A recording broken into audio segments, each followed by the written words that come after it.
আসর নামাজ এবং ফজর নামাজ। বলছেন লাই ইয়ালেজা নার আহাদুন, এমন ব্যক্তি কখনো জাহান্নামে যাবে না। লাই ইয়ালেজা, কখনো যাবে না। এ না যে শুধু জাহান্নামে যাবেন এই কথা নাই, কখনো জাহান্নামে যাবে না, না প্রথমে না মধ্যখানে না শেষে, কোনোদিন জাহান্নামে যাবে না। সাল্লা কাবলা তুলুই শামস, সূর্য ওঠার আগে যে ব্যক্তি নামাজ পড়লো, কাবলা গরিহা, আর সূর্য ডুবার আগে যে ব্যক্তি নামাজ পড়লো, অর্থাৎ ফজর নামাজ এবং আসর নামাজ। এই হাদিসটি শোনাচ্ছিলেন বাসরা নামক শহরে। বাসরা শহর কোথায়? বর্ণনাকারী ইরাকের বাসরা শহরে এই হাদিসটি শোনাচ্ছিলেন। একজন বাসরার লোক তাকে বলে, আনতা সামিতা হাযা মিন রাসূলিল্লাহ সাল্লাল্লাহু আলাইহি ওয়াসাল্লাম, তুমি এই হাদিসটি আল্লাহর নবী থেকে স্বয়ং শুনেছো না কোনো মাধ্যম দিয়ে শুনে শুনে বলছো? হতে পারে যে বাড়াবাড়ি কথা, অতিরঞ্জন কথা, তাই জিজ্ঞাসা করছে সে তাগিদের জন্য।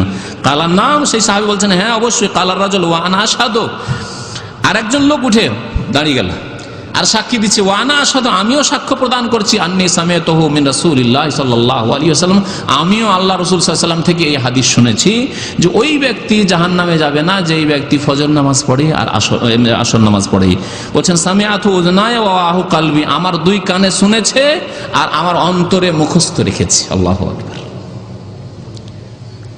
এই হচ্ছে সুসংবাদ ফজরের নামাজ যারা কায়েম করে সেসব ভাইদের জন্য।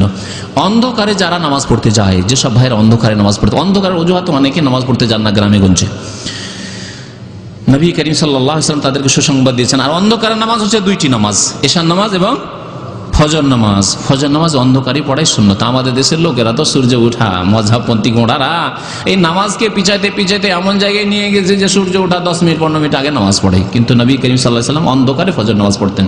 ইউসাল্লি বিগালাস, ভোরের অন্ধকারে নামাজ পড়তেন, ফিরে আসতেন। সাহাবায়ে কেরাম রাস্তা অন্ধকার হয়ে থাকতো, সেই সময় নামাজ পড়ে ফিরে চলে আসতেন। তাহলে আউয়াল ওয়াক্তে ফজর নামাজ পড়তে হবে, এটি হচ্ছে নবী করিম সাল্লাল্লাহু আলাইহি ওয়াসাল্লামের সুন্নাত। নবী করিম সাল্লাল্লাহু আলাইহি ওয়াসাল্লাম কি সুসংবাদ দিয়েছেন?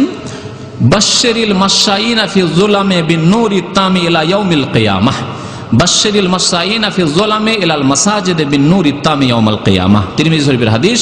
নবী করিম সাল্লাল্লাহু আলাইহি ওয়াসাল্লাম বলছেন যে তোমরা সুসংবাদ দিয়ে দাও, তোমরা সুসংবাদ দিয়ে দাও আল্লাহ এবং রাসূলের পক্ষ থেকে, কি ওই লোকদেরকে যারা পায়ে হেঁটে যায় অন্ধকারে, এলাল মাসাজিদ, মসজিদের দিকে।